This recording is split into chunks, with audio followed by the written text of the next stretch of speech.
اللہ کی یاد سے دل کا سکون حاصل کرنا ہے اور نیک اعمال سے اپنے عملی ایمان کو مضبوط بنانا ہے۔ بالکل۔ اور یہ وسوسے کمزوری نہیں بلکہ ایمان کو مزید گہرا اور مضبوط بنانے کا ایک موقع بھی فراہم کر سکتے ہیں۔ بالکل درست۔ اور یہیں سے ایک اہم سوال بھی پیدا ہوتا ہے جس پر شاید سوچا جا سکتا ہے جی، کہ اگر ان وسوسوں کو، جیسا غامدی صاحب نے کہا، کمزوری کے بجائے ایک امتحان سمجھا جائے تو پھر علم اور غور و فکر کو استعمال کرتے ہوئے ان اندرونی سوالات کا سامنا کرنے کا جو ذاتی تجربہ ہے وہ کیسے بدل سکتا ہے؟ یہ ایک گہری بات ہے۔ یہ صرف وسوسوں کو دبانے کی بات نہیں ہے، یہ ان سے گزر کر، ان کو سمجھ کر ایک زیادہ پختہ ایمان تک پہنچنے کا سفر ہے۔ السلام علیکم۔ آج ہم ایک بہت ہی بنیادی لیکن گہرے سوال پر بات کر رہے ہیں۔ سوال یہ کہ کیا خود ہمارا وجود یعنی انسان کی تخلیق اپنے بنانے والے، اپنے خالق کی طرف اشارہ کرتی ہے؟ ہمارے پاس ایک تحریر ہے، خدا پر ایمان، انسان کی تخلیق اور خالق کا اعتراف۔ اس کے کچھ حصے ہیں اور ہم یہ سمجھنے کی کوشش کریں گے کہ یہ تحریر کیسے صرف مشاہدے کی بنیاد پر ایک خالق کے نتیجے تک پہنچتی ہے۔ تو آئیے ذرا دیکھتے ہیں یہ دلیل کیسے بنتی ہے۔ نقطۂ آغاز بہت سادہ سا ہے کہ انسان ایک مخلوق ہے۔ یہ کوئی فلسفہ نہیں، یہ تو وہ حقیقت ہے جو ہم روز دیکھتے ہیں۔ تحریر ایک بڑے دلچسپ سفر کا ذکر کرتی ہے، کیسے بے جان چیزیں یعنی ہماری خوراک، جی ہاں، جو ہم کھاتے ہیں اس میں تو زندگی نہیں ہوتی، وہ جسم کے اندر جا کر ایک طرح کی فیکٹری میں بدلتی ہے اور پھر ایک مقام پر وہ مادہ نطفے میں تبدیل ہو جاتا ہے اور اس کے ایک قطرے میں لاکھوں کروڑوں زندگی کے امکانات ہوتے ہیں۔ جی بالکل، یہ بذات خود ایک حیران کن مرحلہ ہے۔ بالکل۔ اور پھر یہ نطفہ عورت کے جسم میں بننے والے بیضے سے ملتا ہے اور وہاں سے ایک ننھا سا خردبینی وجود شروع ہوتا ہے، جی، جو صرف 9 مہینے میں ایک پورا انسان بن جاتا ہے، سوچنے سمجھنے والا، صلاحیتوں والا۔ تو یہ جو پوری تبدیلی ہے، بے جان سے جاندار تک، سادہ سے اتنے پیچیدہ وجود تک، تحریر کہتی ہے یہ اتفاق نہیں ہو سکتا۔ جی، اور یہیں سے تحریر کا اصل استدلال شروع ہوتا ہے۔ مصنف کا کہنا ہے کہ یہ جو تخلیق کا عمل ہے نا، جسے وہ خلق کہہ رہے ہیں، یہ خود ہمیں ایک خالق کی طرف متوجہ کرتا ہے۔ یہ صرف ایک خیال یا عقیدہ نہیں ہے ان کے نزدیک، بلکہ یہ مشاہدے کا ایک منطقی، ایک لازمی نتیجہ ہے۔ اچھا، یعنی کیسے؟ دیکھیں، دلیل سیدھی ہے۔ ہر بنی ہوئی چیز، ہر مخلوق کا کوئی نہ کوئی بنانے والا، کوئی خالق ضرور ہوتا ہے۔ یہ اتنا بنیادی سوال ہے کہ تحریر کے مطابق بڑے بڑے فلسفی ہوں یا سائنسدان وہ بھی اسے صرف نظر نہیں کر سکے کہ آخر یہ سب کچھ کیسے وجود میں آ رہا ہے، اس کے پیچھے کیا ہے۔ تو بات صرف یہ نہیں کہ ہم وجود میں آئے، بلکہ یہ کہ کیسے وجود میں آئے۔ تحریر کا زور اس بات پر ہے کہ یہ عمل بے ترتیب نہیں لگتا، بلکہ اس میں ایک منصوبہ بندی، ایک ارادہ نظر آتا ہے۔ کیا یہ نقطہ درست ہے تحریر کے مطابق؟ جی ہاں، بالکل۔ مصنف کا استدلال یہی ہے۔ وہ کہتے ہیں کہ جیسے تخلیق کا ہونا ایک حقیقت ہے جو ہم دیکھتے ہیں، ویسے ہی اس تخلیق کے اندر جو صفات ہیں وہ بھی نظر آتی ہیں۔ مثال کے طور پر یہ جو بنانے کی طاقت ہے، جو قدرت اس میں نظر آتی ہے، جو علم اور حکمت اس پیچیدہ نظام میں جھلکتی ہے، یہ بھی تو مشاہدے کا حصہ ہیں۔ جی بالکل۔ تو تحریر یہ نتیجہ نکالتی ہے کہ اگر ہم تخلیق کو مانتے ہیں تو اس میں نظر آنے والی صفات کو بھی ماننا پڑے گا۔ یعنی یہ منصوبہ بندی بتاتی ہے کہ خالق صاحب ارادہ ہے، انٹینشنل ہے۔ اچھا۔ جس پیمانے پر یہ تخلیق ہو رہی ہے وہ بتاتا ہے کہ وہ قادر مطلق ہے، آل پاورفل ہے۔ اور اس کی جو باریکی ہے، جو نظم و ضبط ہے، وہ بتاتا ہے کہ وہ علیم و حکیم ہے، آل نوئنگ اینڈ وائز ہے۔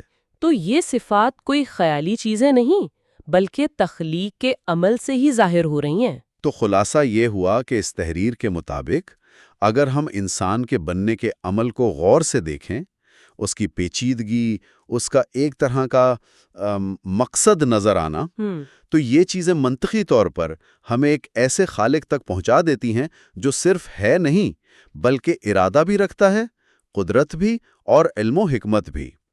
تو یہ دلیل مشاہدے اور عقل پر زیادہ زور دے رہی ہے، نہ کہ صرف مانے جانے والے عقیدے پر۔ جی بالکل۔ اور یہ ایک دلچسپ زاویہ ہے۔ اور یہاں ایک آخری بات شاید سوچنے کی ہے۔ یہ تحریر تو اپنا سارا زور انسانی تخلیق کے مشاہدے پر لگا رہی ہے۔ اگر ہم یہی طریقہ، یہی زاویہ نگاہ کائنات کی دوسری پیچیدہ چیزوں پر لگائیں، مثلاً ایک چھوٹے سے خلیے یعنی سیل کے اندر کی دنیا، یا پورا ایک ماحولیاتی نظام، ایکو سسٹم، یا یہ گیلیکسیاں، تو کیا وہاں بھی ہمیں اسی طرح کا کوئی ڈیزائن، کوئی نظم، کوئی مقصدیت نظر آتی ہے؟ اور اگر آتی ہے تو کیا یہ وسیع تر مشاہدہ ایک خالق کے تصور کو مزید پختہ کرتا ہے، یا اس میں کوئی نئی جہت، کوئی نیا سوال پیدا کرتا ہے؟ یہ ایک سوال ہے جو اس گفتگو کے بعد شاید ہمارے ذہنوں میں رہے۔ آج ہم ایک خاص متن پر بات کر رہے ہیں، خالق کی پہچان، عقل اور وحی کا سفر۔ جی، اس کے کچھ حصوں کو دیکھیں گے کہ انسانی عقل جو ہے وہ خالق کے سوال تک ہمیں کیسے لے جاتی ہے، اور پھر کہاں اس کی حد آ جاتی ہے۔ بالکل، اور پھر وحی کا کردار کیا ہے، خاص طور پر قرآن کا، اور اس کے دلائل کیا ہیں۔ یہی مقصد ہے آج کی گفتگو کا۔ جی، تو متن کا جو نقطۂ آغاز ہے وہ بڑا دلچسپ ہے۔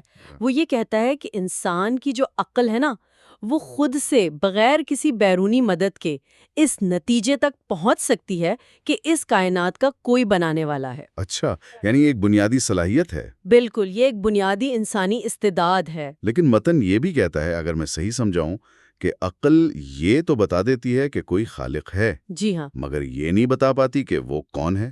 کیا یہ ٹھیک ہے؟ بالکل صحیح۔ عقل بس ایک یوں سمجھے دروازے تک لا کر کھڑا کر دیتی ہے، آگے دیکھنے سے وہ قاصر ہے۔ تو اسی جگہ آ کر انسان پھر وہ تاریخ میں جو جوابات دیے گئے ہیں ان کی طرف دیکھتا ہے۔ اور متن میں بنیادی طور پر 2 جوابات کا ذکر ہے۔ جی، 2 بڑے جوابات۔ پہلا ہے الہاد کا، یعنی یہ نظریہ کہ کائنات خود ہی خالق ہے۔ یہ تو بہت بڑا دعویٰ ہے۔ اس کی دلیل کیا دی جاتی ہے عام طور پر؟ عام طور پہ کہا جاتا ہے کہ کائنات خود باشعور ہے، اس میں تخلیقی قوت ہے۔ اور متن اس سے اتفاق نہیں کرتا؟ نہیں، متن اس پر تنقید کرتا ہے۔ پہلی بات تو یہ کہ کائنات کی مجموعی طور پر خود شعوری کا کوئی مشاہداتی ثبوت ہمارے پاس ہے نہیں۔ صحیح۔ کائنات تو بنیادی طور پر مادہ ہے، اور مادہ شعور، ارادہ، علم، ان چیزوں سے خالی ہوتا ہے۔ لیکن کائنات میں قوتیں تو ہیں، کشش ثقل ہے، توانائی ہے۔ جی ہیں، لیکن متن کہتا ہے کہ یہ بس اشیاء کے اپنے خواص ہیں یا قوانین فطرت ہیں جن کے تحت وہ کام کر رہی ہیں۔ اچھا، یہ خود ان قوتوں کا کوئی شعوری ارادہ نہیں۔ جیسے آپ ایک بہت جدید AI مشین لے لیں، وہ بڑے پیچیدہ کام کر سکتی ہے، جی ہاں، مگر اس کا اپنا شعور یا ارادہ تو نہیں ہوتا نا، وہ تو بنانے والے کے علم کا مظہر ہے۔ تو حقیقی تخلیق کے لیے علم، ارادہ، قدرت، یہ چیزیں لازم ہیں جو کائنات میں بحیثیت مجموعی نظر نہیں آتی۔ تو اگر کائنات خود خالق نہیں تو دوسرا جواب پھر وہی والا ہے؟ جی، دوسرا جواب وحی اور پیغمبروں کا ہے، جو متن کے مطابق پہلے انسان سے ہی شروع ہو گیا۔ پہلے انسان جو پہلے پیغمبر بھی تھے؟ جی بالکل، اور اس جواب کا خلاصہ یہ ہے کہ خالق کوئی ایسی ہستی ہے جو کائنات سے ماورا ہے، یعنی باہر ہے، علیم ہے، حکیم ہے۔ اور قرآن اسی سلسلے کی آخری کڑی ہونے کا دعویٰ کرتا ہے۔ جی، قرآن اپنا تعارف اسی طرح کراتا ہے کہ یہ اسی خالق کا براہ راست کلام ہے جسے پیغمبر نے بغیر کسی تبدیلی کے انسانوں تک پہنچایا ہے۔ یہ تو ظاہر ہے بہت ہی بڑا دعویٰ ہے۔ کوئی کتاب اگر خود کو خالق کا کلام کہے تو اس کی سچائی کو پرکھنے کا کوئی معیار بھی تو ہونا چاہیے۔ بالکل، اور متن اس پر بات کرتا ہے۔ وہ 3 بنیادی معیار پیش کرتا ہے۔ کیا ہے وہ؟ ٹرائل اینڈ ایرر جسے کہتے ہیں۔ اچھا، دیکھیں نا، انسانی علم کیسے بنتا ہے؟ آہستہ آہستہ غلطیاں کر کے، پچھلے نظریات کو رد کر کے۔ سقراط ہوں، نیوٹن ہوں، شیکسپیئر ہوں، سب کا کام وقت کے ساتھ بہتر ہوا یا اس میں تبدیلیاں آئیں۔ صحیح۔ اور قرآن کے بارے میں مطلب کہتا ہے کہ جو شخصیت قرآن پیش کر رہی ہیں، یعنی حضرت محمد صلی اللہ علیہ وسلم، ان کی 40 سالہ زندگی نبوت سے پہلے کی، اس میں ایسی کوئی تیاری نظر نہیں آتی۔ مطلب وہ اچانک ایک ایسا کلام پیش کرتے ہیں جس کی مثال نہیں ملتی۔ قرآن خود سورہ یونس میں کہتا ہے کہ میں نے 1 عمر تمہارے درمیان گزاری ہے، تم مجھے جانتے ہو، کیا تم غور نہیں کرتے؟ یہ واقعی ایک اہم نقطہ ہے۔ اچھا، دوسرا معیار کیا ہے؟ دوسرا ہے داخلی تضادات سے پاک ہونا، یعنی کتاب کے اندر کوئی بات دوسری بات سے ٹکرا نہ رہی ہو۔ جی، انسانی کلام میں اکثر ایسا ہوتا ہے، وقت کے ساتھ خیالات بدلتے ہیں یا ایک ہی وقت میں لکھی گئی باتوں میں بھی تضاد آ جاتا ہے؟ ہاں، معیار بھی اوپر نیچے ہوتا رہتا ہے۔ بالکل، قرآن دعویٰ کرتا ہے، جیسے سورۃ النساء میں ہے، کہ اگر یہ اللہ کے سوا کسی اور کی طرف سے ہوتا تو تم اس میں بہت اختلاف پاتے۔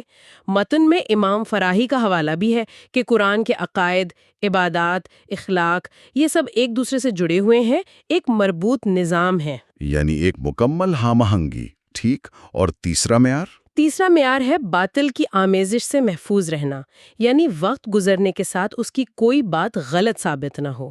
ہاں، انسانی علم اور نظریات تو اکثر آپ دیکھیں وقت کے ساتھ غلط ثابت ہو جاتے ہیں۔ جی ہاں، سائنس میں بھی، فلسفے میں بھی۔ بالکل، قرآن کا دعویٰ ہے سورہ حم السجدہ میں کہ باطل نہ اس کے آگے سے آ سکتا ہے نہ پیچھے سے۔ متن کہتا ہے کہ 1500 سال گزر گئے، کوئی بنیادی فلسفہ یا سائنسی دریافت ایسی نہیں آئی جس نے قرآن کی کسی بیان کردہ حقیقت کو جھٹلایا ہو۔ یہ تینوں معیار واقعی غور طلب ہے۔ متن پھر کائنات کی طرف بھی واپس آتا ہے؟ جی ہاں، قرآن بار بار کائنات کو بھی دلیل بناتا ہے۔ کہتا ہے کہ اس کائنات کو دیکھو، اس کا حسن، اس کا نظم و ضبط، اس میں جو حکمت اور معنویت ہے، یہ سب چیزیں بھی اسی ایک خالق کی طرف اشارہ کر رہی ہیں جو انسان کا خالق ہے۔ سورۃ الحشر کی آخری آیات میں اللہ کی صفات کا ذکر ہے نا، وہ الرحمن، الرحیم، الملک، القدوس۔ جی، اسماء الحسنہ۔ جی، وہ صفات اسی خالق کی ہیں جس کی نشانیاں کائنات میں پھیلی ہوئی ہیں۔ اور ایک بات انسان کی اپنی فطرت کے حوالے سے بھی تھی، عہد الست کا ذکر۔ جی، یہ بہت کلیدی نقطہ ہے۔ متن قرآن کی سورۃ الاعراف کا حوالہ دیتا ہے، جہاں ذکر ہے کہ اللہ نے تمام انسانی روحوں سے پوچھا تھا، کیا میں تمہارا رب نہیں ہوں؟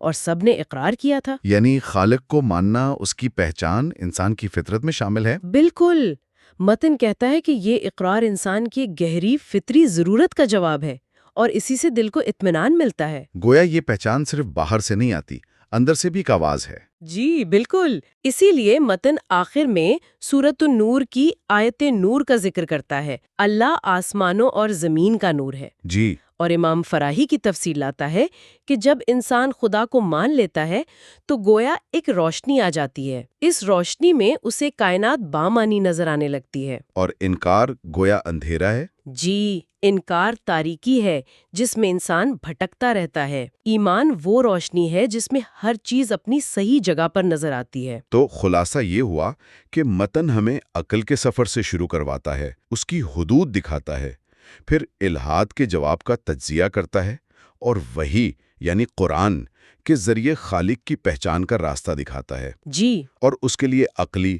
داخلی اور خارجی کئی طرح کے دلائل پیش کرتا ہے، اور ساتھ میں فطرت انسانی کی گواہی کو بھی سامنے لاتا ہے۔ آپ نے بالکل صحیح طریقے سے اس کو سمیٹا ہے۔ یہی متن کے استدلال کا مرکزی خیال ہے۔ واقعی یہ نکات گہرے غور و فکر کی دعوت دیتے ہیں۔ چلیں آج کی گفتگو کو یہیں روکتے ہیں، لیکن ایک سوال کے ساتھ۔ جی ضرور۔ اگر متن یہ کہتا ہے کہ خالق کا اقرار فطرت میں ہے، تو آج کا جو ہمارا دور ہے، اتنی معلومات ہیں، اتنا شور ہے، یہ بیرونی عوامل انسان کی اس اندرونی آواز کو، اس فطری پہچان کو کیسے متاثر کر رہے ہیں؟ کیا اسے دبا رہے ہیں یا دھندلا رہے ہیں؟ اس پر سوچا جا سکتا ہے۔